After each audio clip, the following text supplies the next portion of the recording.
these other social engineering psychological operations because they all connect in. They're all part of the same agenda. And those who orchestrate these agendas are psychopaths. They masquerade as,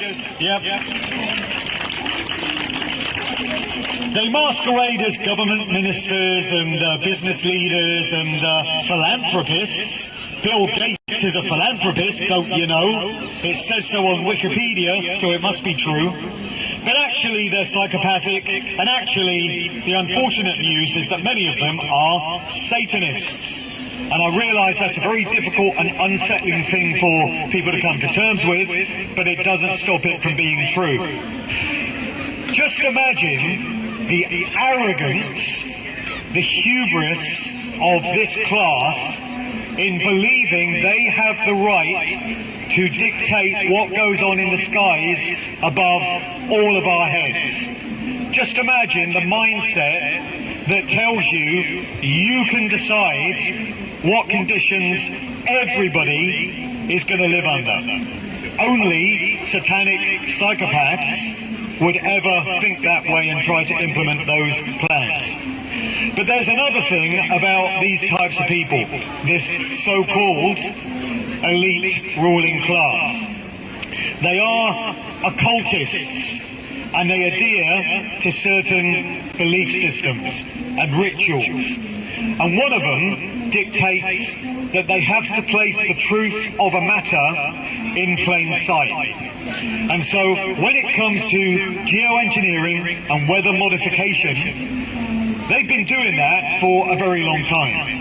They've been putting it into TV shows, movies, music videos.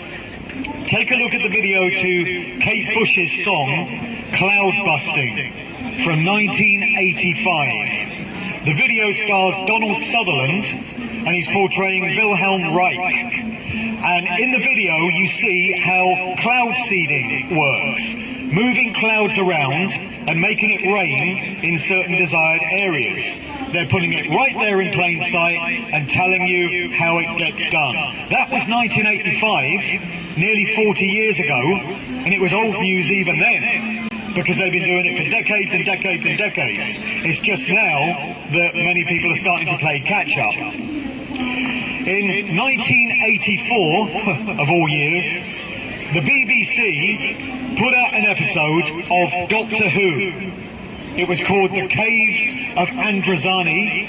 It was one of the first episodes starring Peter Davison. And in it, one of the characters makes the statement, as they used to say on Earth, every cloud has a strontium lining.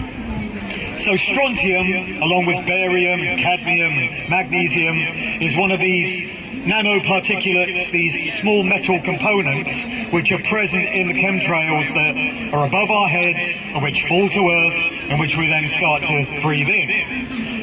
And there, the BBC was 40 years ago putting it in one of their most popular TV shows. That's the way they do it. They believe that they can escape karmic consequence by telling us what they're doing.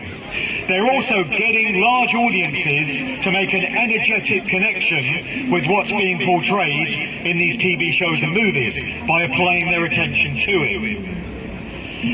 But the good news is, there is some. People are finally starting to notice. And they're finally starting to ask the questions that need to be asked. People are starting to wonder why it's only summer for one day at a time. You might have one bright sunny day, but you pay the price for it. And you can see it coming. All you got to do is think to tilt your head in an upward direction, and you can see those planes crisscrossing the skies on a beautiful sunny day, and as if by magic, well, that's what it is, the following day it's all grey and hazy and drizzly and summer's gone away again. People must be starting to notice why you can't plan picnics and barbecues and summer holidays the way you used to. So the arrogance of these people is going to be their downfall. because the more they step up the agenda, the more people are starting to ask questions. And everything is connected. It's not just this. We're not just fighting geoengineering. We're fighting, as I said, a psychopathic, so-called elite class who believe they've got the right to dictate what happens in our daily lives, and that they have the right to basically enslave us. And we have news for them: we're not having it. And our generation is the one that has inherited the responsibility to put this agenda down. We had to do it with the COVID threat, and although it's not totally gone away, I feel the efforts of great activists all over the world at least dissipated that threat somewhat. And now we're doing it with this one. We are the generation that has to make this threat go away.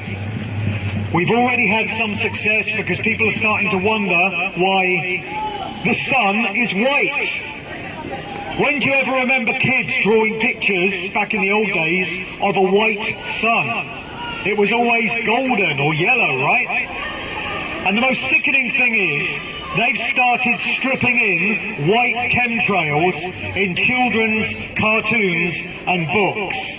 And they've been doing it on cereal packets as well, to normalise the idea that the skies have always looked like this.